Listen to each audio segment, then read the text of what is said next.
जनहो, जशी कोणतीही पूजा ही संकल्पाशिवाय अपुरीच राहते, तसा कोणताही सण साजरा करताना त्यामागील उद्देश समजून घ्यायला हवा, नाहीतर तो सण म्हणजे केवळ क्रिया होईल आणि त्यातून जो ज्ञानाचा उपदेश आणि विधीचं पुण्य आपल्यापर्यंत पोहोचायला हवं ते सर्वांपर्यंत पोहोचणारच नाही।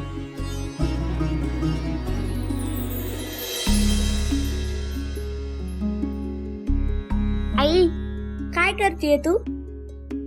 रांगोळी काढतीये, दिसत नाहीये का? मी पुरणपोळी करू? केल्या मी पुरणपोळ्या। मग मी रांगोळी काढू? नको, मी काढते। तू जा, तुझ्या सवंगड्यांचे मी खेळ पाहू। तू आणि बाबा माझ्या सगळ्यात जवळचे सवंगडी आहात। आई तू मला काहीच करू देत नाहीये। बरं, मग असं कर, होळीची सारी सामग्री आहे का? हे जातीने पाहून ये। जा। ठीक आहे, आत्ता पाहतो।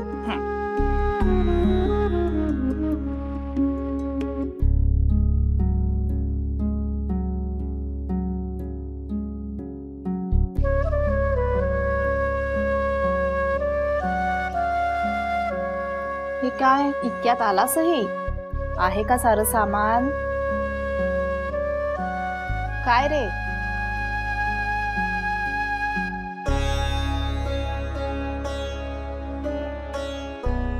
बाबा, काय झालंय? बाबा,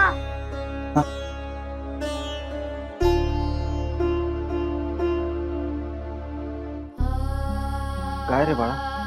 काय झालं बाबा? कसल्या चिंतित आहात?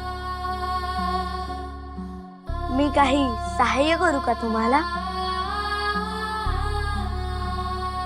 नाही, नको। तू जा, खेळ जा।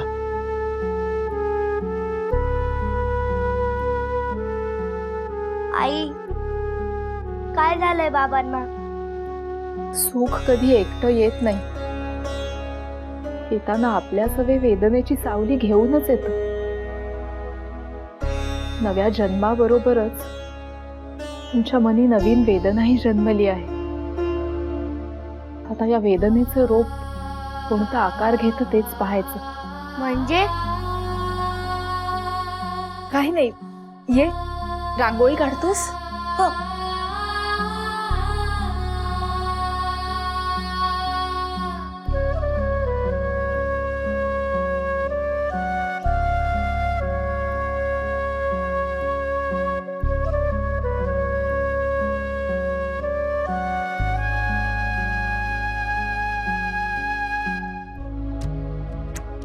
पांडुरंगा, आजपर्यंत या समाजाने अग्नीचे फक्त चटके सोसलेत रे। आता तरी त्यांना या अग्नीची ऊब आणि तेज मिळू दे। समाज कल्याणाचा हा मंत्र अखंड तेवत राहू दे। विष्णवे नमः। मी आज आपणा सर्वांना होळीची कथा सांगणार आहे। आपण सारे जण ती कथा श्रवण करूया आणि होलिकेचं दहन करू। तर झालं असं की हिरण्यकश्यपू नावाचा अत्यंत क्रूर अधर्मी राजा होता। त्याचा पुत्र भक्त प्रल्हाद हा अत्यंत शांत आणि सच्चरित्र होता। हिरण्यकश्यपूच्या नगरीत विष्णूचं नाम घ्यायला बंदी होती। मीच भगवंत आहे, ब्रह्मदेवाने दिलेल्या वरदानामुळे मी अमर आहे असा त्याला अहंकार झाला होता। परंतु भक्त प्रल्हाद जेव्हा अध्ययनासाठी पाठशाळेत जाऊ लागला तेव्हा त्याने त्याच्या 6 अध्यायींना भगवन नामाची गोडी लावली। घराघरातून नामगजर ऐकू येऊ लागला। हिरण्यकश्यपूला मात्र हे मान्य नव्हतं। त्या विष्णूचं नाम आणि तेही माझ्या नगरीत, ही मी कदापि होऊ देणार नाही असं म्हणत त्या क्रूराने आपल्या अपत्याला मृत्यू यावा यासाठी अनंत प्रयत्न केले। परंतु भक्त प्रल्हादाची भगवंतावरची निष्ठा इतकी होती की प्रत्येक संकटातून तो सुखरूपपणे बाहेर पडला. अखेरीस हिरण्यकश्यपूने आपल्या बहिणीला म्हणजेच होलिकेला सांगितलं, तू जा, त्याला मांडीवर घे आणि आपल्या सर्व शक्तीने त्याला जाळून मृत्यू प्रदान कर. होलिकेला वरदान होतं की ती जळू शकणार नाही. होलिकेने भक्त प्रल्हादाला आपल्या मांडीवर घेतलं. मात्र त्या बालभक्त प्रल्हादाचं अखंड नामस्मरण चालूच होतं. होलिकेने तिच्या शक्तीने अग्नी प्रज्वलित केला, परंतु भगवंत आपल्या भक्ताचं रक्षण कोणत्याही पातळीवर जाऊन करू शकतात. एक वेळ ते निसर्गाचे नियम पालटतील, पण आपल्या भक्ताला काहीही होऊ देणार नाही. इथेही तसंच झालं. त्या होलिकेचं दहन झालं. मात्र भक्त प्रल्हादाला इवलस सुद्धा भाजलं नाही. आणि हो, त्या होलिकेला सुद्धा तिच्या मृत्यूच्या समयी भक्ताचा स्पर्श झाल्याने मोक्ष प्राप्ती झाली. जनहो, आपणही आपल्यामधील भक्त प्रल्हादाला जागृत करूया आणि आपल्यातील अहंकाराचं आणि गर्वरूपी होलिकेचं दहन करूया. निरंजन शास्त्री, नित्यानंद शास्त्री, आज खऱ्या अर्थाने आपण होळी साजरी केली. आपल्या हस्तेच या होलिकेचं दहन करूया.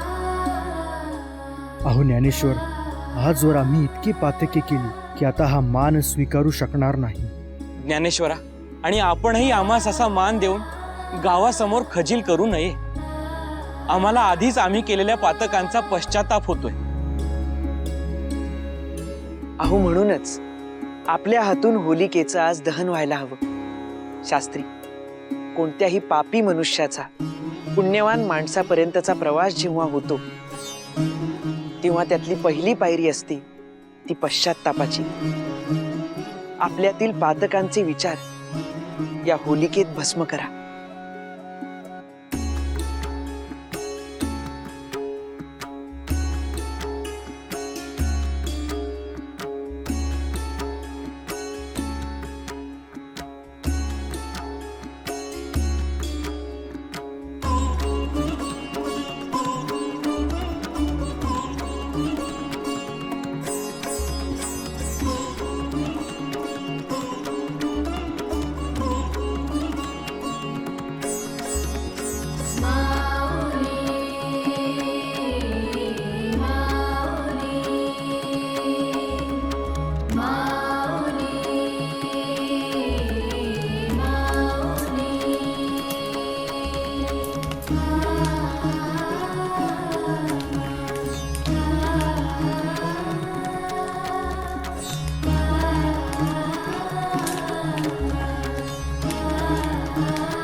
मुक्ताबाई, हे काय चाललंय?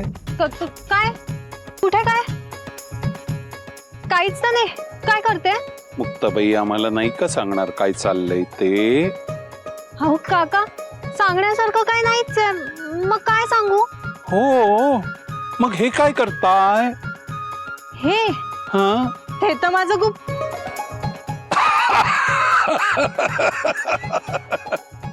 मुक्ताबाई, हे डोक्यावरचे केस उगाच पांढरे झालेले नाहीत. हं? हो, काका ते चालू दे चालू दे चालू दे. हं? आम्हाला नाही कळलं बरं का तुमचं गुप्पित. हं? चालू दे चालू दे.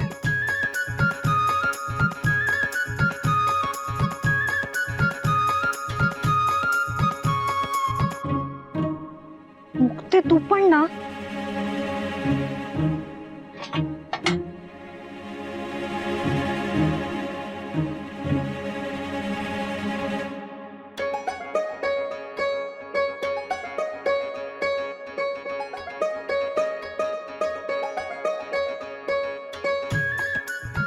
काका हं? काय ग? अगं अगं मुक्ते काय करतेस हे? मुक्ते मुक्ते अगं अगं मुक्ते, काय विचार आहे तुझा? आमच्या गुरुदादाला तरी सोड. नाही, अजिबात नाही. आज मी कोणालाच नाही सोडणार आहे. आज तुम्ही बघाच मी सगळ्यांना कसं रंग लावते ते. आत्ता समजलं बाहेर आमच्या मुक्ताबाईंचं काय चाललं होतं. आमच्यापासून रंग लपवीत होतीस ना.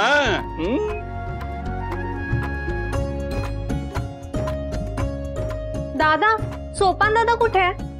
दिसलाच नाहीये कुठे. काका तुम्ही पाहिलं का हो? सोपाना कुठे बरं गेलाय? दादा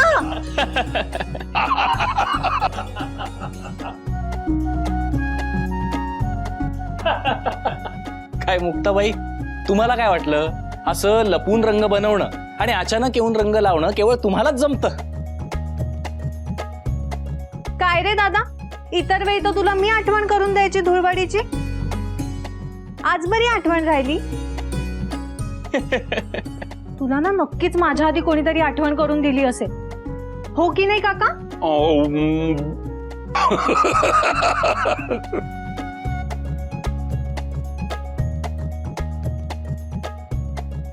मुक्ते, आम्ही आधीच धुळवडीची योजना केली होती आणि दरवेळी सगळ्या सणासुदींची आठवण घरातल्या स्त्रीलाच असावी असं थोडीच आहे.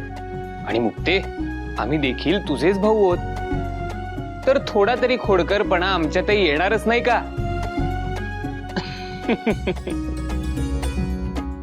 म्हणजे तुम्ही दोघेही माझी फजिती करण्यात सामील होता ना?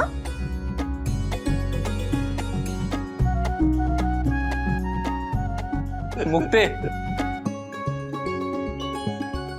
अगे मुक्ते,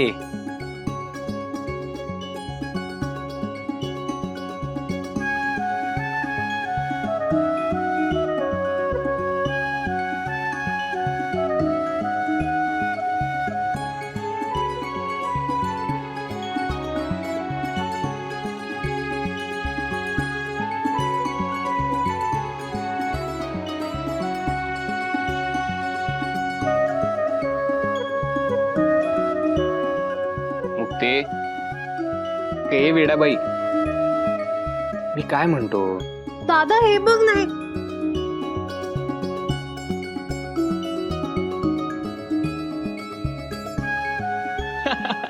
गुरु दादा तू पण.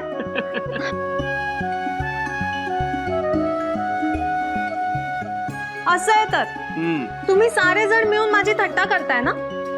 थांबा, आता मी ज्ञानदादाला जाऊन तुमचं नाव सांगते.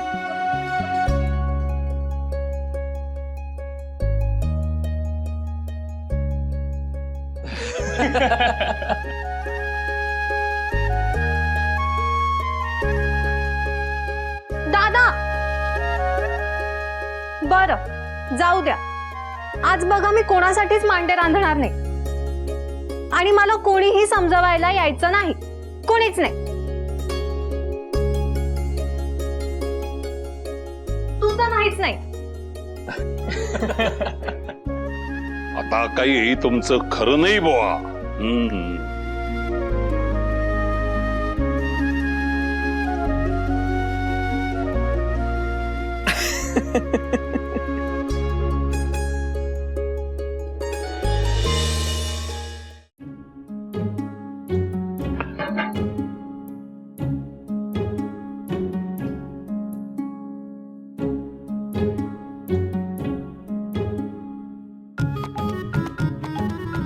सोपाना, अरे नुसता बघत काय बसलास?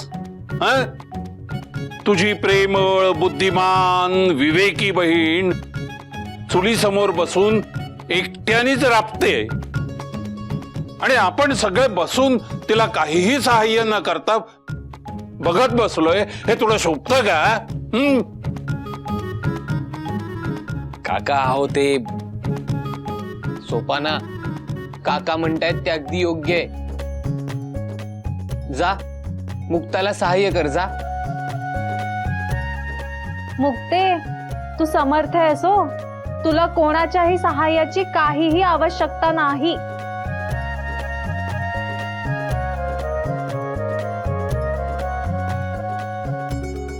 गुरुदादा, ही स्त्री म्हणजे या विश्वाची जननी जगन्माता आणि तिचं साक्षात रूप आपल्या सवे आहे. ही जगन्माता साऱ्या विश्वाचं संगोपन करते. आता तिला कोणाच्या सहाय्याची काय आवश्यकता असणार?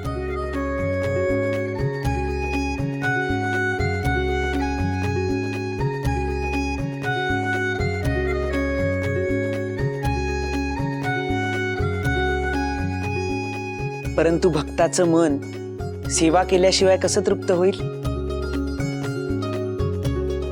सेवा म्हणजे केवळ कृती नव्हे, ती श्रद्धेनेच व्हायला हवी. कोणीतरी रागवेल ह्याच्या भयाने नाही.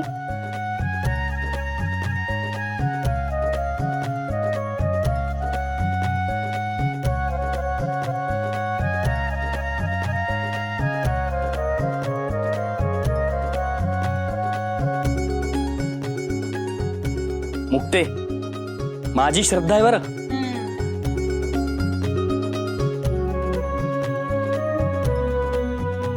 आज माझ्या लाडक्या बहिणीसाठी मी गुळ पोळी बनवणार.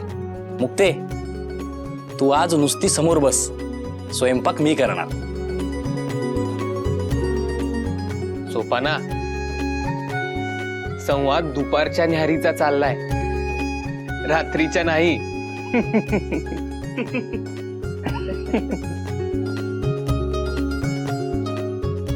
दादा, तू दे पाहू इकडे. जा तिकडे जाऊन बस, मला रांधू दे. मुक्ते, तू तर रांधणार नव्हतीस ना? नाही, तू आमच्यावर रागावलीस ना?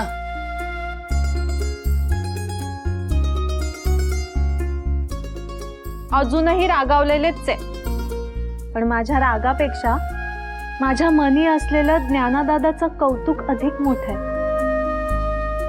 जगाला बांधून ठेवणारं, गुळाप्रमाणे गोड असं ज्ञान माझा ज्ञानादादा साऱ्यांसाठी खुलं करणार आहे. आणि त्याआधी त्याने केवळ माझ्याच हातचं गोडाधोडाचं खावं, अशी माझी अपार इच्छा आहे.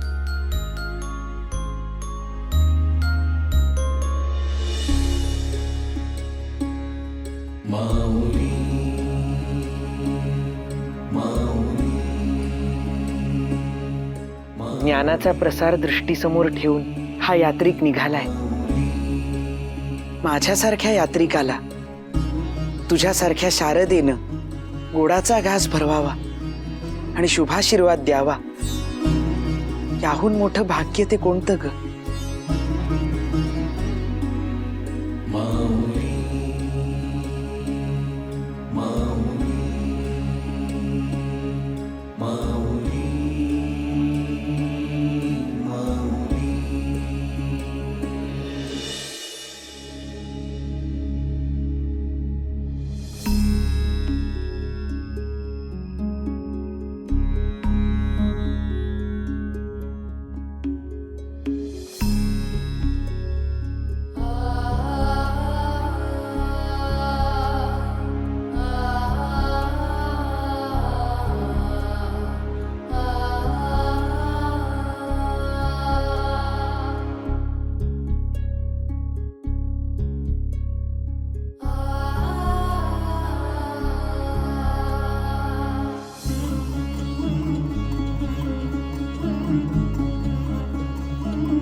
गुरुदादा, वेग कसा साधायचा रे?